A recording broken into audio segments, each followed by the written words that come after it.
And we are live. Gentlemen, welcome back to another episode of the Mecca of Banter podcast. The Mecca of Banter podcast. We're here. It's been a minute since I've been on. I feel like I've been traveling for like weeks and weeks and weeks, but in reality, been pretty nice. I was just going to say, you haven't had to listen to me talk, which is a blessing for most people. I got home after traveling for about 9 days in total, and I was home for maybe 3 hours before Paige was already annoyed with me again. So, it's just one of those things, fellas. How she goes. That's how it goes. But no, in reality, so great to be back. I wish that we were talking under happier circumstances for all of us here, but it's kind of a mixed bag, this podcast, of some high things to talk about. Europe with Nick and Lucas. We have a medium bag, which is Europe with Hoover and myself. And then we have the low bag, which is quite literally everything else that we're going to talk about today. So it's a weird one. But as always, it's your boy Hen. I am this week's host. It's a great week to be a Manchester United fan because we have an opportunity to write our own history yet again. And we don't have to talk about yesterday's game because it is a new week. And why are we looking backwards? You know what I'm saying? Checking with the fellas here. Hoover. How you doing, bro? I'm good, man. I'm good. Another week of being a sad football fan. But, the only 3 points any of the teams I supported yesterday was the team that I substituted for on Sunday League men's outdoor. So 3 points in the bag, in the game that matters, the one that I participated in. Mm-hmm. None of the other ones matter, clearly. Yep. But, yeah, sun was shining. It was a great day at the game yesterday. I had an awesome time. Just never actually goes the way that you want it to. So, looking forward to it, though. Absolutely. Nikki, how you feeling? Feeling fantastic, honestly. I want to give a shout out to our boy Jordan Stevens in the Mecca of Banter. If you guys don't know, he saved our butts and got us back into the Veta Outdoor League. So we are back in the Men's Sunday League. And honestly, that's the best news I've received all weekend when it comes to football. So I'm going to ride that wave for a little bit longer, but I'm happy to be here, happy to chat with you lads. As always, you can find me on Twitter at Hayfee4. Love it. Happy to have you here. Excited to dive into some of your thoughts on your team's performances this week. And last but certainly not least, the serial second placer, Lucas Winkleman. How we doing? In second place. Yeah, Premier League's over as far as I'm concerned. So 100%. Was happy with the way the first half of the week went. Very happy. Second half across my clubs was extremely underwhelming, as I'm sure we'll dive into. But was in Florida all week for work. Didn't get to watch a ton of footy outside of some highlights from the weekend, but did get a little bit of sun, and that feels good. Like we, all of you guys have talked about in separate pods about, how when you're in certain situations, nothing that happens in the footy world can ruin that. And that's kind of how my weekend was. But Preach. Happy to be here. Yeah, happy to have you, brother. We all got to watch Rory McIlroy do his thing yesterday at the Masters. Crazy. You know what? It's such a great tournament to watch. It brings the people together. It's one of the best sporting events on TV as far as I'm concerned. And getting to see a playoff is electric, like a one-hole sudden death. I just realized I thought you had to play a whole round again. You had to go 18 holes, and so you can imagine. I was talking to Paige about it. So 5 hours. Literally, that's what I said. I was like, "Holy fuck, we got to watch 3 more hours of this." But no, one and done on the whole. Congrats to Rory McIlroy, and it's so funny, man. Between him, Luke Littler, Tyson Fury, some of these like heavyweights in their sports all bringing titles to Old Trafford because Manchester United can't. It's a really, really sad thing. So shout out to Rory McIlroy, and thanks for giving us some good TV to watch over the last weekend. But Schlafly was going nuts. I was over at Schlafly before the game, and everyone was on pins and needles watching that last putt and devastated. Maggie's too. I heard everyone was losing their minds. It was great bar live TV in the crowd. The thing is when he stepped up for that putt in regulation on the 18th, he never had it, bro. Oh, I knew he was pulling that. That's classic. Yeah, he walked up shaky, and I was just glad he made the made the last putt just to force the playoff, because I was like, there would literally be nothing more devastating than him missing that. But the Mecca of Golf podcast is a different podcast that we'll dive into. I just wanted some good vibes before we dive into all this stuff. So we are going to start off with St. Louis City once again dropping points to Columbus. We lost 2-1 at home. The place that used to be a fortress now is far from it, St. Louis City Park. Perhaps it's the Energizer Park name that made it less of a fortress, but I don't know. Hoover, you were there inside the stadium. I'd be curious, before you give your thoughts on the game itself, what's the atmosphere like these days? I wasn't able to go to yesterday's game, but what's the atmosphere inside the ground when the team's performing the way that they're performing? It's still pretty good. I mean, all things considered, I'll credit, the fans. We're never concerned about the fans. The vibe is still good.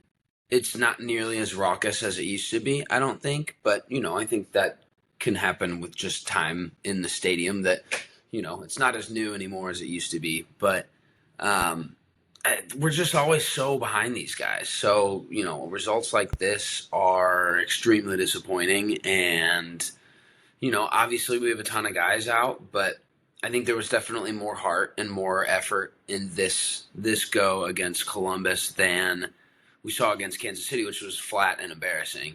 Mm-hmm. So the positives are that we're still having fun at the games. Klaus got on the score sheet. That was so big. I mean, so needed. And even if it means nothing in the context of yesterday's game, it's got to mean a ton for him and his confidence going forward. And he looked great. He looked phenomenal. He looked dangerous at every moment. He should have had at least another one, in my opinion. He was onside on that one for sure, and he was 100% onside. Yeah, he could have had a hat trick. The second that one header, Celio's cross, was a dime. In the first half too. Headed it back across goal, was a couple feet, off the back post. But yeah, he looked great. He did. That's really probably the only bright spot.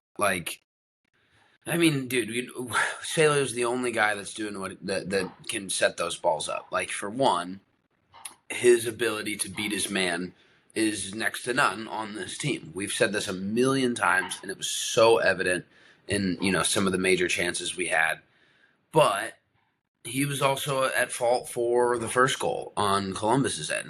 He just didn't track his guy wide open, and at the end of the day, that was a finish. So there was still a lot of work to do for who was it, Moriela, the center back. I don't know how you just lose a guy for that long and let him coast into the box like that. But ultimately, man, it was always coming. These guys, Columbus is really good. And I pointed out to a couple of my friends there that they're not huge football folks, but I was like, we're watching some really solid buildup and possession and play from them. And it was always going to look like this, in my opinion. We're not a possession-based team. We were out-possessed 68% yesterday. We had great chances, so that's not to be mistaken. But when just these small defensive lapses are immediately causing goals conceded, that was the only thing we were riding in the beginning of the season. Well, we're not scoring goals, but we've got a great defense. Yep. Now that's starting to kind of tail off, and it sucks. I don't know where you go from here. Yeah, I hate to be that guy, but I am kind of in the space of where do you go from here as well. And I say that because, yes, we have some injuries. We don't have that many. The main injuries that we have, while they might be on the wing backs, which can, change how we play a little bit. When I was watching that game yesterday, I was like, we are not an Edward Leuven away from winning this game. We are outclassed at every corner. And so my worry is that if we're not solid defensively, we don't pull any points away from the game. 3 is kind of out of the question. but at least a tie if we don't give up goals. I think that's really what we're banking on. And so I think that there's some glaring problems in this squad. I think while goal scoring might be the easiest trigger to pull because we've been doing it so infrequently, I think there is becoming a larger and larger and larger hole in the middle of the field in terms of a progressive ball carrier and a progressive passer. Someone on Twitter yesterday hit us up saying, I know that the Mecca of Banter is a fan of him, but Morales looks like a traffic cone out there. And to be fair, he did. I think there is a time and a place where he comes in the game and is effective, and that's typically when he's dropping in a little bit deeper, being the metronome. But when he has to set the tone from minute one, the game is passing him by. I mean, there was a large portion of that game yesterday that I forgot he was on the field. There's individual things that just aren't making a lot of sense, but at some point, fellas, you got to start asking questions of Melberg, because there are things that he can control. There are things he can't control. Some of the things that he can't control, he can't necessarily control the limitations of some of the players of not being able to perform a 5-yard, 10-yard pass. He can't necessarily control that. He can't control guys getting injured or having to be away from the team for personal reasons. He can't control that. But what he can control, some of these substitutions he's making, man, and the game plan that he has is making no sense at all. We were struggling so much. St. Louis City was struggling so much to dominate the middle of the field, and we waited. I think the two starting center midfielders finished the 90. Like, I don't think they subbed them at all, but Hartle came out in the 87th. Yeah. For Ostrak. Came out and no one wore the band, which I also thought was really interesting. He didn't pass off the armband. It's not really a him thing, but just in general, there's no one wearing it. But Ostrak could have come in 30 minutes earlier just to drop deep and get the ball. So he should have come in for when Simon Betcher came in the 60th. Like, it was so evident we were missing. Replacing Toychert was always going to happen because he has an inability to play more than 60 minutes. Yeah. But if you know that it's not working, then you've got to do something. We're down at that point. Like, it's 2-1. You need a goal. Simon's the natural, obvious replacement. I don't know what Ostrak has to do to get on the field from here. And with the depth issues that we have now, he seems truthfully like our only real 8 option. Mm-hmm. And we're watching Alfredo Morales just loaf around and not really contribute on either side of the ball. Yeah. So it's just, when the fans can see it, dude, and obviously we don't know everything, and we don't know, we're all armchair analysts at the end of the day, but St. Louis fan base knows ball, mm-hmm. and we know when a game's slipping away. Like, yes, we had some decent opportunities, and, one or two that we maybe should have had anyway, but how can you have watched 90 minutes of that and decide 87th was, we had it under control the whole time? It's just infuriating, man. Yeah, I mean, so it is largely presenting some issues, and I don't think that we need to issue an official Mecca statement by any means, but people are starting to talk. Whether is it Olaf, is it Lutz, is it the makeup of the team that's no longer working? I mean, we got linked with another 27-year-old Finnish player today that I don't know a damn thing about, but I'm like, is he going to come in and really change the game? I'm not sure. Injury-prone Nordic man with Bundesliga experience. Sounds like a perfect signing for St. Louis City. Yeah, it's just it's getting to the point where we do need to see something change, and I don't think it's as simple as just changing out the head coach and everything's all better. But you're starting to see guys that just can't hack it, bro. Like, guys that just aren't good enough to be in the squad, and they're consistently getting picked, that comes down to the head coach. So it's pretty grim times with St. Louis City, and it seems that there is this middle of the year regression that we've seen the last 2 seasons for sure, but certainly seems like we're doing it again this season. So I don't know what necessarily needs to change. It's really hard to watch at the moment. I miss Berkey, dude. Yeah, for sure. I just, and it's hard to pin issues on your backup keeper, but I still think he makes one of those saves on the 2 goals. Mhm. Maybe not the first. I thought the first was almost a screamer, frankly. But his positioning and his how slow it takes him to get to his side on that Diego Rossi shot, that everyone saw it coming. Like I moved down to some friends who were four rows up from the field, and like I was sitting there, I was like, just gotta step, gotta step, gotta step, gotta step. Nope, shot, far corner, and Yeah. Lunt had I think he had a chance. He's just slow. He doesn't pick it up as quickly. Yeah, man, it's a huge bummer. I'm watching Patrick Schulte ball on us on the other side. Just, salt in the wound, dude. There's an interesting stat that the announcer said during the game that Kai Joyner, when he came on the field at the 87th minute or whatever it was to play left back, he's just our biggest goal threat that we have on City 2. No big deal, but we played him as a left wing back. He was the first player under 24 years old to play for City this year, which is wild.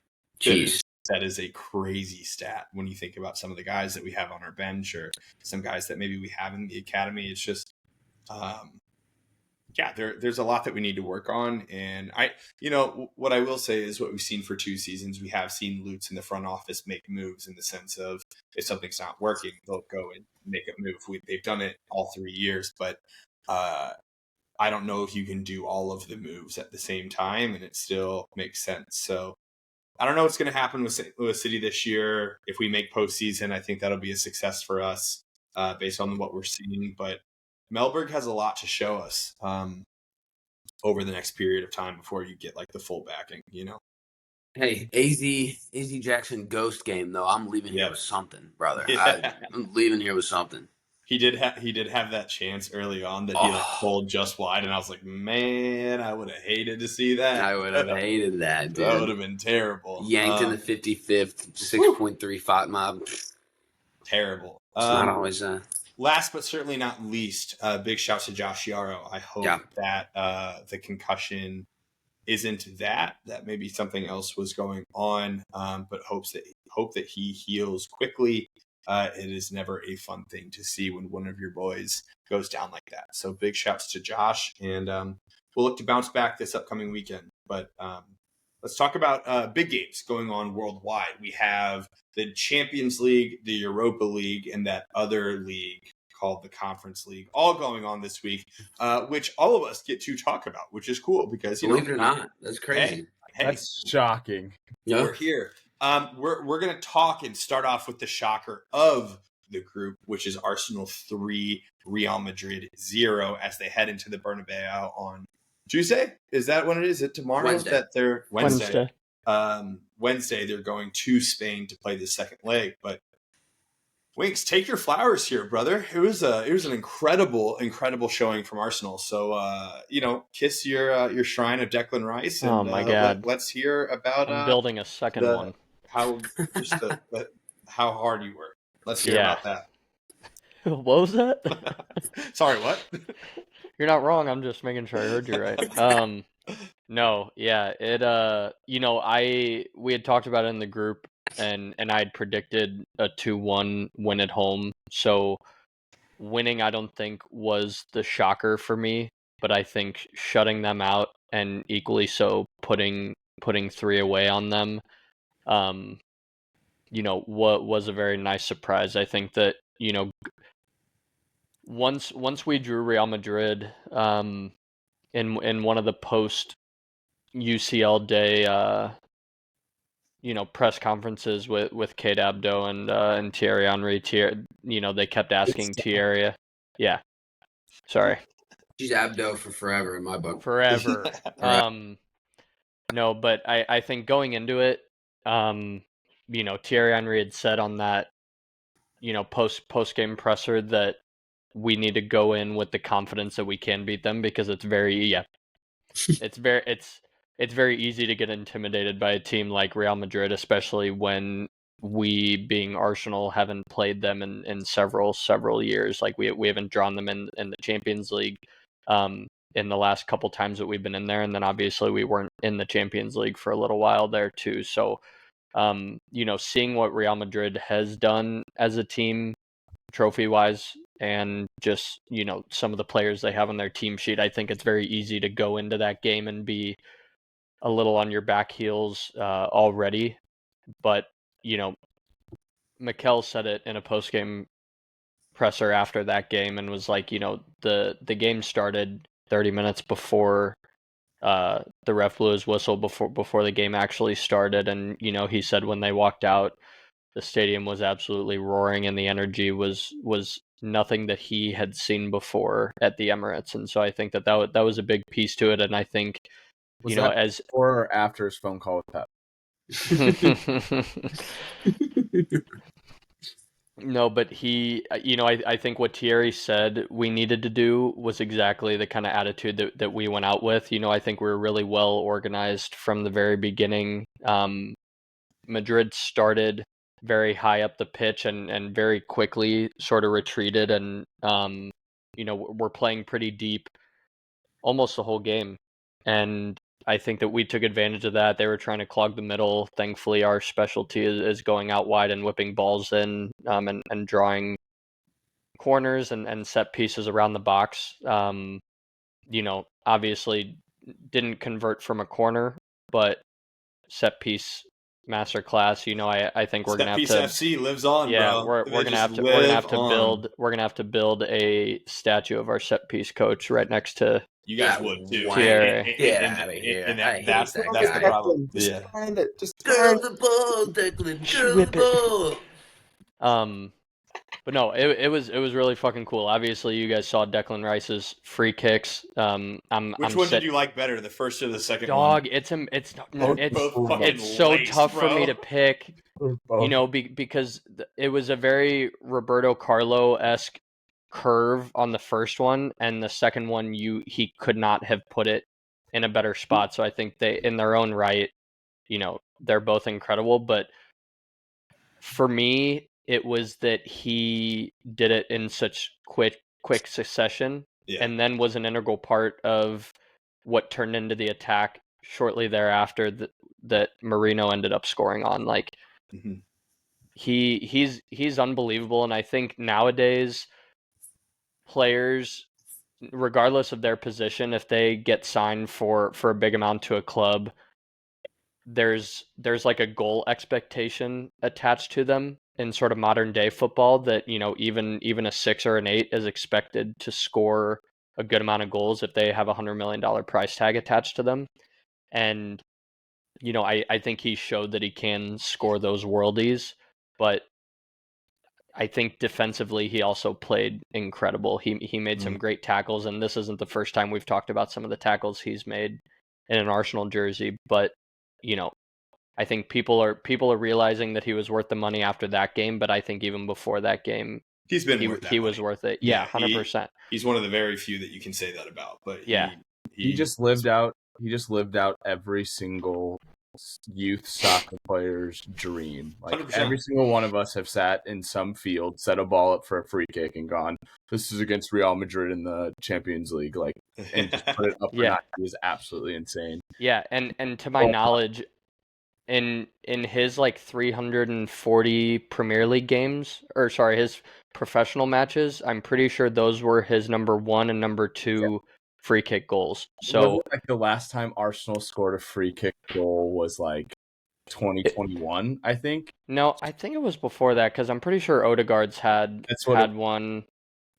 That's crazy. I'm pretty sure it was Odegaard. Yeah. I'm pretty sure it was. I saw a video of his last 13 free kick opportunities. I saw that too. I think it was 20, but Brother, what? Why? Who in their right mind is even semi-concerned about him? It's like Harry Kane. It's like, you've got a reputation of just not really being that guy, and then he just does it. For me, it was the second one. The first one, I was like, "Holy shit, that was awesome." The second one, I was like, "You can't put it in a better spot." You just can't. Placing it, yes, but it was the power behind it. The power behind the goalie didn't even have to move. It was just absolutely laced. It was in his prime. I think Courtois botched his wall on the first one too. Yeah. That's I my don't. He curved that mofo pretty good though. He did, but I don't think it was as far over as it needed to be. It's still, not taking anything away from it. Anytime you score a free kick and they pan to literally Roberto Carlos in the stadium, there's some credit that needs to be handed out there. But I think the second one was just set up better. Everyone had a better position on it, and he just still beat it. The first one, I think he was given an opportunity to make that shot and took it. Yeah. So what do you think now, I could Lucas, say that. heading into the second leg, going to Spain? Yeah. How are you feeling? I'm excited. We talked about it in the group chat before, but we definitely needed the biggest buffer possible. We've seen crazier comebacks, unfortunately, but I think that as long as we carry that same mentality going into this game, the Bernabeu is a fortress, but from my memory, I don't feel like the fans are as ruthless unless you are a Atletico Madrid or Barcelona. You're in for a surprise, brother. Maybe I am, but I won't be at the game, so I we'll saw- see. We're gonna get levels There- of terrorism we have never Yeah. seen before, brother. Yeah. We are gonna Literally. get. I saw a thing that rough. said if Real Madrid came back from this, it would be the greatest comeback in Champions League history. No, several shot. years ago No there was shot. like The a PSG 5-goal one. comeback. PSG, Barca, yeah. Maybe Easy. it's comparable. Plus 2 goals, maybe, but regardless, There was no, also 3 decisions in that one. Like there's arguments, is all I'm saying. yeah, no, I mean it'll be interesting because Camavinga's out. Yep. And thankfully, Real Madrid aren't deep whatsoever, so they won't have anybody of significant name to bring in that spot. Just kidding. Danny Ceballos, though. Yeah. No, I'm sure Tchouameni will play in his spot, and I'm pretty sure they've been splitting time anyways. So we have that going. Unfortunately, the Mbappe red doesn't apply to Champions League football, but that would have been helpful too because he had their only significant chance of the game against us. But yeah, and I do think too, if he puts that away, we're talking about a different game. Different momentum 100%. For sure. 100%. Yeah. And I back him 10 out of 10 times to put that away. That slip through one-on-one with the keeper, I was shocked. He didn't make it. Yeah, but my biggest worry is, we can't expect him to miss that again if and when that opportunity happens next game. And although we were getting shots on goal, a lot of them were right at Courtois until Marino scored his goal in open play. But that was our only open play goal, and we were already up 2-0, and Madrid started to sort of...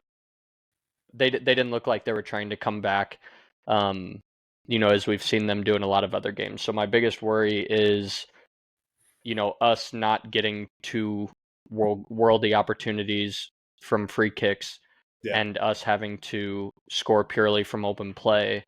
What does that look like when you've got, a guy like Mbappe that's going to finish those chances from here on out with a chip on his shoulder at home? He's a big game player. That's the other thing. Is. He back against the wall. Mbappe's a big game player. Yeah. So it's crazy that he actually wasn't jailed for assault on that red card, and then that would really affect the Champions League. That was one of the worst reds I've seen.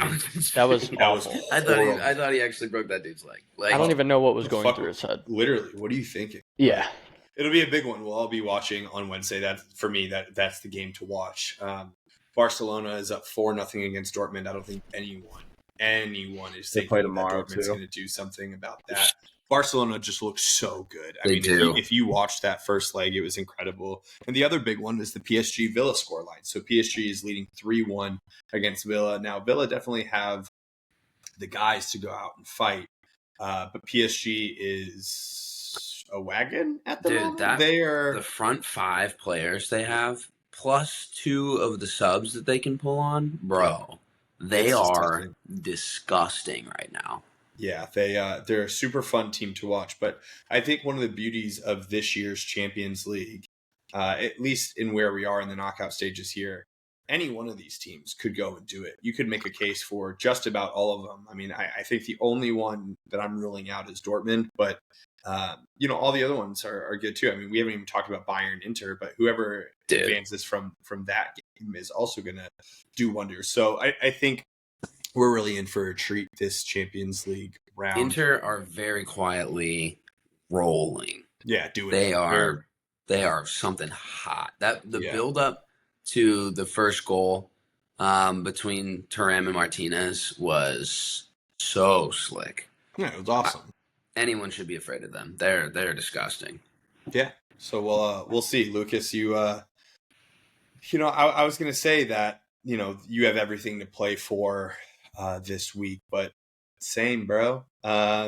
So Manchester United tied 2-2 against Lyon midweek in the Europa League, and if we don't advance on Thursday, our season He just ate popcorn. He just ate popcorn. It's all good. Okay. Andre Onana. What do I do with my hands? You guys remember? Popcorn. It slipped. I don't know what to do.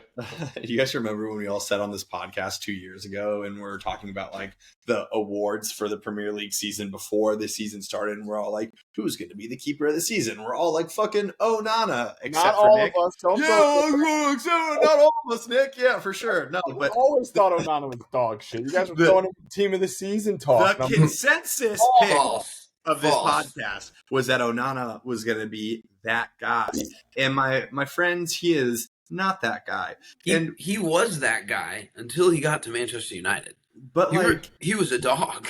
He was a dog, but you go back and you look at like Onana's like mistakes, and it's just so brutal. But this is another situation where I know that you all don't want to hear about this, but when United was in the Champions League in that group with like Galatasaray and Bayern Munich and whatever, we were scoring goals for fun.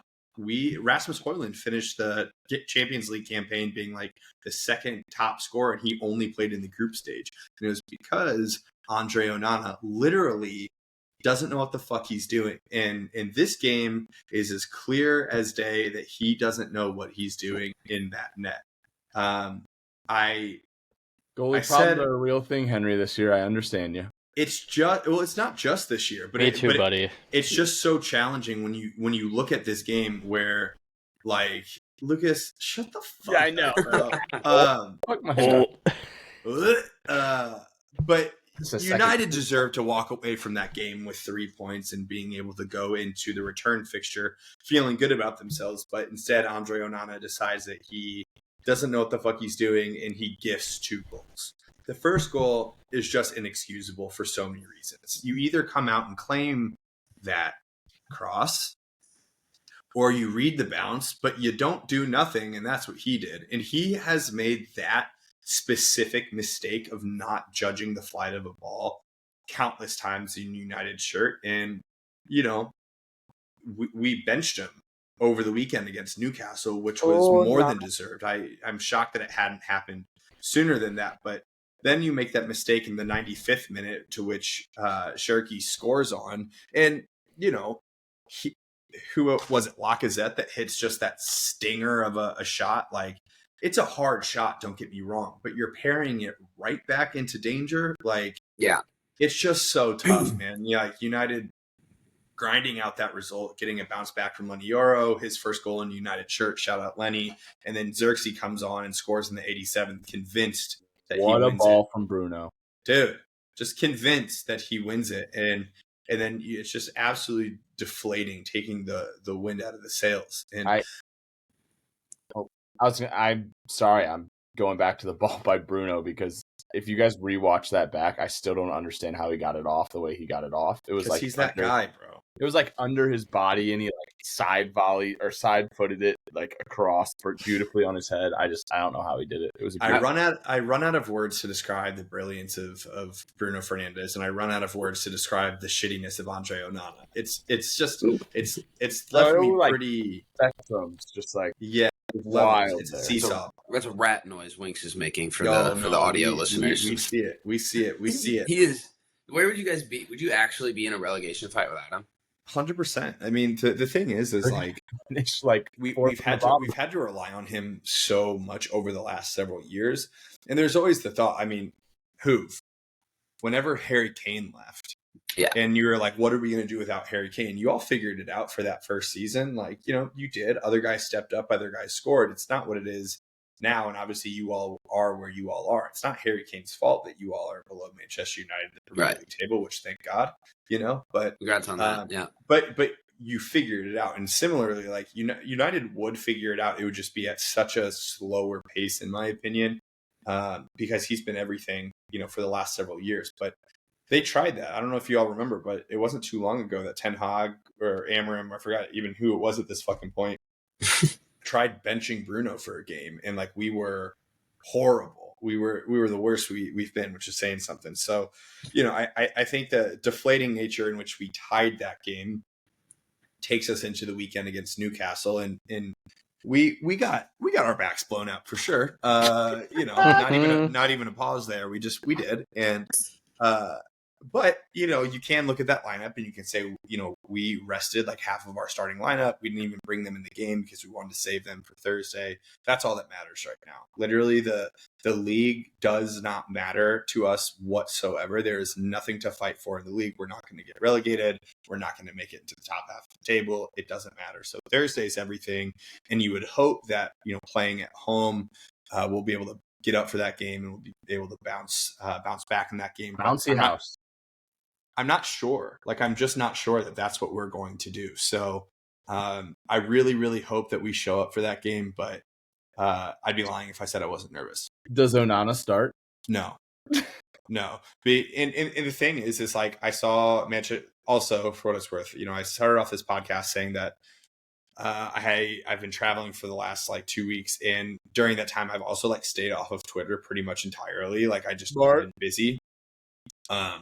But I was on it today, and there's so many people like talking about how like Bayender like is just as bad as Onana is. No, he's not. Like, he made on the fourth goal. If you go back, the fourth goal against Newcastle, yes, he tried to like clip a ball up and over the forwards pressing, which was the wrong decision. But during the game, man, like, he's so much more confident on the ball. He's so much more confident in crosses. He's also like the biggest motherfucker I've ever seen. He's like, we're talking like Fraser Forster numbers here. Like, I think he's like 6'7", like Courtois is too. So I don't know. For me, I would put Bayender in, but also if he puts Onana in, I wouldn't be surprised. I think dropping him from the squad entirely was a pretty big statement. Like, not benching, dropping him from the squad entirely. So there's all sorts of stuff coming out on Twitter, in the last 48 hours. I was gonna say, do you think that's Onana being like, can I have a little break? No, because Onana, like, the one thing that you can say about him is he's come out relentlessly in like interviews and stuff and like talked about like his mentality and all that stuff, which cool. Like, you can have the best mentality in the world, but if you're shit, you're shit. Like, it's just how it is. Dude, the tweets about Matic, and when he called him out in his pregame press conference, just saying he's the worst Manchester United keeper in the last 20 years, and I wouldn't say anything about being comfortably planning to win these games when you're, yada yada. I was just trashing him, but like, it was funny seeing the Manchester United fans like just on Twitter just lose their minds, go off on this guy, like keep Onana's name out of your mouth, yada yada yada. And then the one I specifically remember was like, Matic, you can never talk shit to Andre Onana. You're not even playing in this game. And they quoted it after the game. He's like, you know what? Go ahead. You can say whatever you want. That's okay. Yeah. It was like the 180 on that to everyone ending up being on Matic's side was hilarious. Dude, and the things that's so sad is like, when I think of Onana, the only thing I can think about is like this picture. Yeah. Like, of like Speed looking like Onana. It's just like it's so bad because like brother, it's like we're in Space Jam and the Monstars came and took all the talent out of like all the NBA players. It's like, it's so tough to watch them right now. So he was the starting goalkeeper for Ajax in the 2019 Champions League semifinal. Like, I know this guy's been there and done that. He's got the ability. We've seen him play. He was elite with his feet. Like that was the whole bit. Yeah, now Champions League final, against Man City, he was outrageous. I went back and looked at that comp yesterday, and it's just, it's not there. Oh, how the stars have fallen on that one. But, I mean, there's still 10 guys in front of them that got to do their jobs too. And, we're probably not even going to hit the Premier League on this episode, but I'm just going to touch on our lineup for a second. And I know that we rested guys, and I just said that was a good thing. But you're watching Victor Lindelof captain the squad in the final however many minutes of the game in 2025 is a fucking embarrassment. If you go back and watch the 4 goals that Newcastle scored, and you just watched Victor Lindelof's positioning, Nick, if you haven't watched as a center back, you would be throwing up. Like, I don't want to. One of the goals that Harvey Barnes scored where he like split 2 defenders, Victor Lindelof literally had the opportunity to steal the ball, foul him, take a red card, do anything, and he literally completely pulled out of everything and just let him walk into the goal.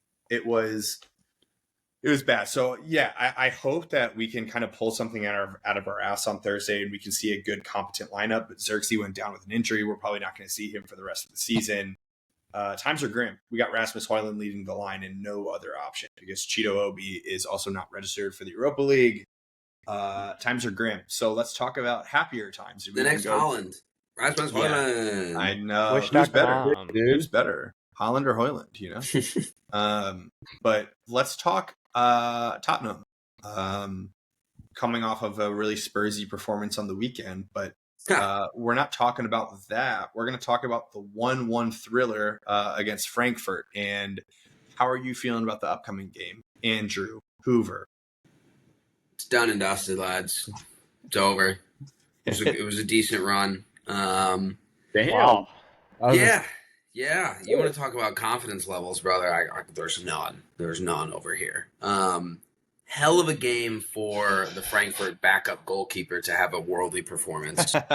For one, this one's so weird because it was at home, and like for the first time in weeks, I felt like I was watching a Tottenham performance that was better and inspired, and the guys were up for it. Pedro Porro getting skinned by Ekitike, and the goal he scored was great, but in the 6th minute, dude, I kid you not, I just laughed out loud. Like, the 6th minute, they score away, I laughed out loud. I was like, this is just, you just can't get more on brand than this. Turns around and scores a really, really nice goal. So, inside of 20 minutes, he makes a turnaround and really had a pretty decent game the rest of the day. But yeah, man, it was just, they were actually up for it, and they were actually doing well, and they were the ones who were knocking. This Kawa guy seriously balled. This keeper kept them 100% in the tie completely. Like, the stats are, the XG was 0.96 to, 0.8 or something like that. It doesn't sound like it was a very fun game on paper. It really was. We had 2 posts. Lucas Bergvall hit that ball from 30, 35 yards, and it crushed the corner of the post. If a couple things just go our way, Bentancur hits the post on a header on a corner. We looked great on set pieces. All of these positive things to come away with a 1-1 draw at home. So it's like, cool, great performance, or, great effort. I wouldn't say great performance. And very similar to our friend Olaf, really, really late, confusing subs.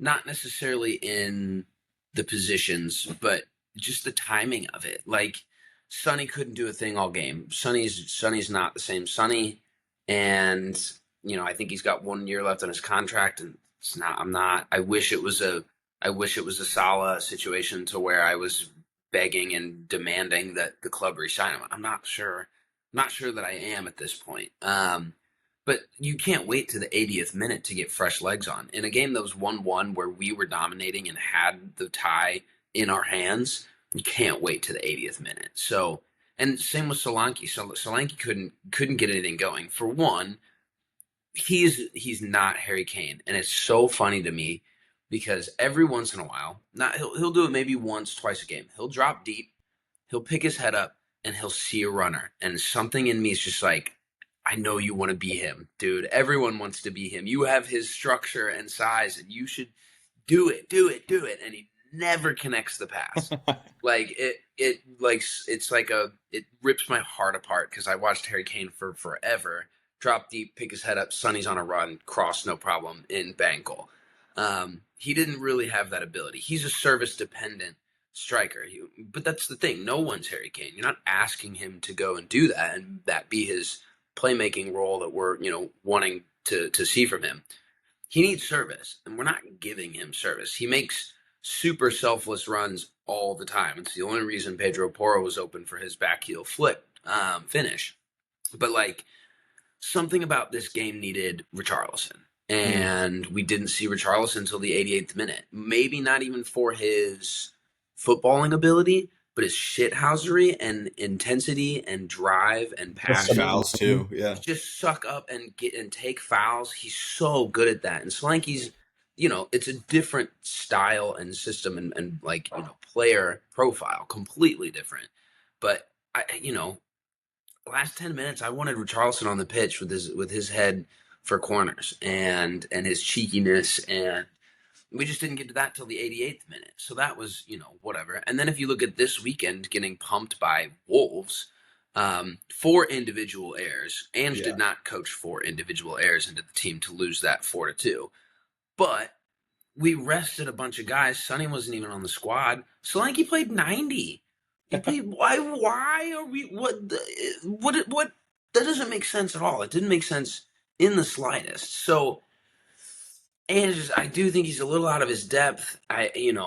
We've all wanted him to succeed so desperately. Everyone loves him. That's not the problem. The problem is we don't look like the team we looked like last year. Mm-hmm. And where do you how do you get back to that? Because you really do have most of the same makeup of the team. Mm-hmm. So it's just these guys don't have any mentality. They're not going to perform in Frankfurt, in my opinion. For 40 minutes or so, the only people you could hear in Tottenham Hotspur Stadium were the Frankfurt fans. The Spurs fans tried to whip it up as best as they could, but the German ultras are just going to outclass you every time. I don't care who you are, especially in England. It's just more of the same, man. And I honestly am so excited for this season to end. Could you all go out and get as a coach? I don't know. They're talking about Glasner, the Crystal Palace coach. Yeah. Which is not. There's not. The only one I think that would excite me would be Xavi or Thomas Frank. Thomas Frank is fine. Sure. It's. You think those coaches are going to want to go to Tottenham though after seeing what's been happening with all their managers? Dude, how they treat. It's not a desirable position ever. No, ever 0%. Since Antonio Conte's rant in 2021, everyone knows what you're going to get. So, there were really, really solid protests 2 weeks ago, again, against the ownership group. And, the only thing that we can hope is that the fans keep letting their voices heard on that. The chant that and song they've had for the last couple of weeks is can Beyonce play up front? Can Beyonce play up front? So that's funny. But that's what it is, dude. They're prioritizing this football club as an entertainment venue and resources instead of the actual football team and what we play on the pitch. So preach. It's nothing's going to change until the ownership changes. None of the managers excite me. Xavi would be great because I think he did a little bit of a less is more job at Barca with just what he was able to do based on their business and incomings and outgoings and how he had little say and they had no money and they won the league. So, I think that would make sense. Why would he want to come to Spurs? I don't know. They pay managers. End of the day, Ange is on $2 million a year or something. So it's a good job offer. It's just a terrible place to work. Collectively, it's just really bad. Yeah. So nothing's going to change as long as the owners are still in place. But Ange is so clearly defeated too. I mean, I think he's waiting for it just as much as anyone else. He's a dead man walking, and I've loved having him in the league. I think his transparency's been really great. I think when Spurs were playing well. I think he was super fun to watch, and the team is super fun to watch. But it's so easy to see that is not working anymore. Mhm. Like it's just a losing equation. So Yeah, when your manager says in a pre-match presser that win or lose, he's gone anyway. Yeah, that's not instilling anyone with a whole lot of confidence. No, fans and players alike. Like it's just losing equation. Dude. One of these days, man. One of these days. Yeah, I mean, In all that sync. could be over on Thursday. So what's Insane, cool though. is you like go from 2019 Champions League final, and then you just don't get back there. Like you pick up $100 million to make the game. You sell your best player for another $100 million, and you get like 4 18-year-olds who have a really promising future at Barca or Real Madrid. Like that's great, and I love the youth that we're injecting into the squad. And I do think Bergvall is going to be a worldly player, and I think Archie Gray is going to be a worldly player, but they're not going to be at Tottenham. That's just how this goes. Yeah, it's brutal. Man, the vibes are super low right now on this podcast. So we're going to end it on a high. And Nikki, you get to celebrate those big ol' 3 points in the Conference League. Right now, I am praying that you all win and that Betis continue to win, and then we get to watch Anthony raise some silverware against Chelsea in the Conference League final with his eyebrow raised and pointing to stuffed animals in the crowds and whatever other meme-worthy thing he does. But shout out for Cole Palmer dropping 6.4 and getting to halftime. It was pretty lit. 3-0. Fuck you, Nick. Yeah, no, I was just saying it's either him or it's going to be Sancho. I mean, freedom from United. It seems like you win hardware when you leave. Freedom! Big freedom. But honestly, me and Hoove last episode, we're kind of talking about this. We are in that situation where we have to win, and if we don't, it's kind of embarrassing. Totally. So every team we're playing now is like nothing to lose. They can kind of throw everything at us, and it's either they're going to live or die by the sword. First half, I was stressed. No goals in the first half. Yes, we were dominant, but obviously, as we found out this weekend, we are bleeding from counterattacks. So at any moment when they had a counter, was I nervous? Absolutely. Doesn't matter who you are. If you have a counter against us, there's a possibility of it going in. But we were dominant. It was kind of a boring game. Madwicki came on at halftime and kind of definitely changed the game for us. I think it's exactly kind of what we needed for that type of team. Someone who has the confidence just to take everyone on, kind of beat that first person and then dish it off. Sancho as well. When Madwicki came on, he had 2 assists. So love to see him getting on some points for us. And then obviously his goal this weekend was phenomenal as well. So pumped to see Sancho doing well. But we play them again on Thursday at the Bridge. So hopefully we can close out that and advance to the semis. And like I said, I feel like now every game we play is a lot of pressure on us to win, and the opposition is kind of an underdog. So totally. I saw a tweet that made me laugh. It was like a BR football. It was like Medwicki with a double and Jadon Sancho on 2 assists. Just a little graphic of it, and someone quoted it and was like, "Must be Thursday seeing these guys on the score sheet." But in fact, was Thursday. Yeah, but what's crazy, man, is like, just like you said, you have to win this, because when you look at not only the team that you're playing, which I just found out is is 5th in the Polish league. The other 2 teams that are on your side of the bracket, one is like 12th in the Swedish league, and one is 5th in the Austrian league. But then you go to the other side of the bracket, and you have Betis and Fiorentina, which are both like respectable teams, good. But yeah, you gotta show up and show out on this. But the teams that are left on your half of the bracket, I have never heard of until this moment. Dude. And I will not pronounce any of the 3. Jagiellonia Bialystok. And then... Is that the guy that played for Everton? No, that's a team. Boys, you better get used to these teams. Durjardin. You guys will be there next year, brother. Nick, I wish. Don't even say that. We're not even making that, bro. No, that's what I'm saying. You got like 3 years until you get to the conference. No. Hey, the only scenario that I got Europe is by winning the Europa. So that's how we are too. It's either your Champions League or bust. Yeah. Also, from this game, George getting on the score sheet was huge. It's his first senior goal for us. I think he's George. I think he's a very, very talented youngster. Hopefully, we get George. for a while. Yeah. Well, Nikki, happy for you. Happy for you, Lucas and Hoover. We're in it together.